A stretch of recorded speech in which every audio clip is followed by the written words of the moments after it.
کہ 45 اور 600 کا نمبر کس کے لیے لکی ہے اور کس کے لیے ان لکی ہے، یہ مکمل کہانی آج کی اس نشست میں آپ کے سامنے ہم رکھیں گے، اور پھر پاکستان تحریک انصاف کے حوالے سے اور عمران خان صاحب کے حوالے سے حکومت وقت نے کیا انتہائی اہم فیصلہ کیا اور کس قسم کے بیانات اس وقت حکومت کی طرف سے دے کر تحریک انصاف کے خلاف یہ فیصلہ دینے کی تیاری کی جا رہی ہے، یہ بھی مکمل کہانی آج کی اس نشست میں آپ کے سامنے رکھوں گا۔ ویورز، پاکستان تحریک انصاف کے خلاف جو گھیرا ہے اسے بہت زیادہ ٹائٹ کر دیا گیا ہے، اور سپریم کورٹ آف پاکستان ایک ایسی جگہ، ایک ایسا ادارہ تھا جہاں سے صرف اور صرف تحریک انصاف کو انصاف مل سکتا تھا، عمران خان کو انصاف مل سکتا تھا، لیکن ابھی بھی لوگ جو ہیں پر امید ہیں کہ انصاف ہوگا اور ضرور ہوگا، لیکن کب ہوگا یہ ایک بنیادی سوال ہے۔ ہواؤں کا رخ کچھ لوگوں کی مرضی سے اس وقت موڑ دیا گیا ہے، پاکستان تحریک انصاف کو کچلنے کے لیے مکمل تیاری جو کر لی گئی ہے۔ ان حالات کے اندر آڈیو لیکس کی تحقیقات کے لیے حکومت کی طرف سے ایک کمیشن بنایا گیا، اور اس کمیشن کو بنانے کا بنیادی مقصد یہ تھا جسٹس قاضی فائز عیسیٰ کی سربراہی میں، جسٹس عامر فاروق کی، چیف جسٹس عامر فاروق کی سربراہی میں، اور پھر ایک بلوچستان کے جج ہیں ان کی سربراہی میں، کہ ایک ایسی رپورٹ تیار کی جا سکے جو عدلیہ کے خلاف استعمال ہو۔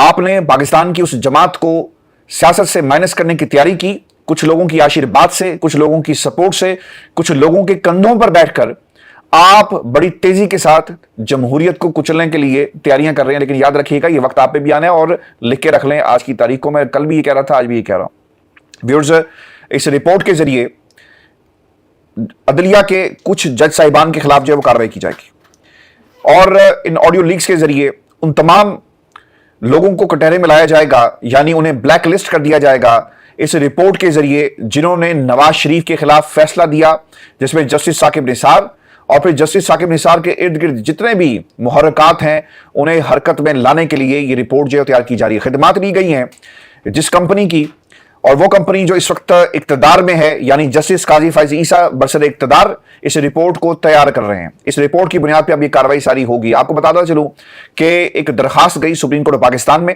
اور کہا یہ گیا کہ اس کمیشن کی کوئی حیثیت نہیں ہے۔ عطا تارڑ صاحب نے، اعظم نذیر تارڑ صاحب نے یہ کہا کہ چیف جسٹس کی اجازت کی ضرورت نہیں ہوتی، حکومت یہاں سے نوٹس کرے تو سب کچھ ہو سکتا ہے، یعنی آئین، قانون اور جو پروسیجر ہے یہ حکومت وقت اپنی مرضی سے طے کر رہی ہے اور لکھ رہی ہے۔ قاضی فائز عیسیٰ صاحب، یاد رکھیے گا آپ کے ہاتھ اور آپ کے پاؤں ان فیصلوں کے ذریعے اس حکومت وقت نے جو ہے کہیں گروی رکھ دی ہے، اور اس تجوری میں جہاں یہ گروی رکھے ہیں اس کی چابی اس وقت حکومت وقت کے پاس ہے۔ شاید آپ کو سمجھ نہیں آ رہی، آپ عمر کے جس حصے میں ہیں اور جس طرح اہلکار بنے ہوئے ہیں اور سمجھتے ہیں کہ یہ آپ کی جیت ہے، یہ جیت آپ کی نہیں ہے، یہ ہار ہے پاکستان میں عدالتی نظام کی۔ ویورز، جو درخواست دی گئی میں اس کی تفصیل آپ کے سامنے رکھ دیتا ہوں۔ اس درخواست میں 5 رکنی لارجر بینچ تشکیل دیا گیا ہے، اور اس 5 رکنی لارجر بینچ میں جو سربراہی ہیں وہ چیف جسٹس آف پاکستان کر رہے ہیں۔ اس کے ساتھ ساتھ جن کے بارے میں حکومت وقت کا کیا موقف ہے وہ آپ کو بخوبی معلوم ہے۔ اس کے ساتھ ساتھ جسٹس اعجاز الحسن، جن کی شکل مریم نواز کو پسند نہیں ہے، ان کی تصویروں کو جلسوں میں چلا کر کہا گیا کہ کیا ہے اس کی شکل کہ یہ اگلا چیف جسٹس آف پاکستان بنے۔ پھر جسٹس منیب اختر، انہوں نے بھی 14 مئی کے حوالے سے جو فیصلہ آیا پنجاب الیکشن کے حوالے سے بڑے زبردست قسم کے ریمارکس تھے، اور وہ کھڑے رہے اس فیصلے میں، لیکن اب حکومت وقت ان کے گرد بھی گھیرا تنگ کر رہی ہے، اسے بھی اس بینچ میں شامل کیا گیا۔ سید حسن اظہر رضوی صاحب ہیں، اور پھر جسٹس شاہد وحید صاحب کو بھی اس میں شامل کیا گیا۔ عدالتیں بھی یہ سمجھتی ہیں، خصوصاً پاکستان کے یہ جو جج صاحبان جس میں نے آپ کے سامنے نام رکھے، کہ عمر عطا بندیال صاحب تو چلے جائیں گے، ہمارا کیا ہوگا؟ اسی لیے ہمیں اپنی رٹ کو برقرار رکھنا ہے۔ میرا خیال ہے کہ عمر عطا بندیال صاحب جو ہے نا، یہ بہت دیر ہو گئی ہے، اب آپ گھر جانے کی تیاری کریں۔ جس طرح آپ نے اہلکار بن کر عمران خان کی حکومت کے خلاف جو کام کیے، جنرل باجوہ کے کہنے پر، مجھے کہنے میں کوئی اور نہیں ہے، آپ ذمہ دار تھے۔ جنرل باجوہ آپ کو پریشرائز کرتے رہے، اسی لیے رات کو عدالت کھلی، اور جب عدالت کھلی، اور میں کبھی بھی ان الفاظ کو فواد چودھری کے نہیں بھولوں گا جو انہوں نے کہے ٹی وی پر بیٹھ کر، کیا الفاظ تھے میں دوبارہ دہرا دیتا ہوں، کہ ہم سپریم کورٹ پاکستان میں گئے تو ہم حیران ہو گئے کہ ایک بند عدالت میں سے سیکرٹری الیکشن کمیشن صاحب جو ہیں وہ برآمد ہوتے ہیں۔ تو کس کے کہنے پر سیکرٹری الیکشن کمیشن صاحب برآمد ہوئے؟ جنرل باجوہ کے کہنے پر انہیں وہاں پر بھیجا گیا۔ اگر آپ اس وقت کہہ دیتے کہ جناب اسمبلیاں تحلیل ہو گئی ہیں لہٰذا آپ الیکشن کی طرف جائیں، یہ وہی الیکشن کمیشن ہے جس نے اس وقت کہا تھا تیاری ہے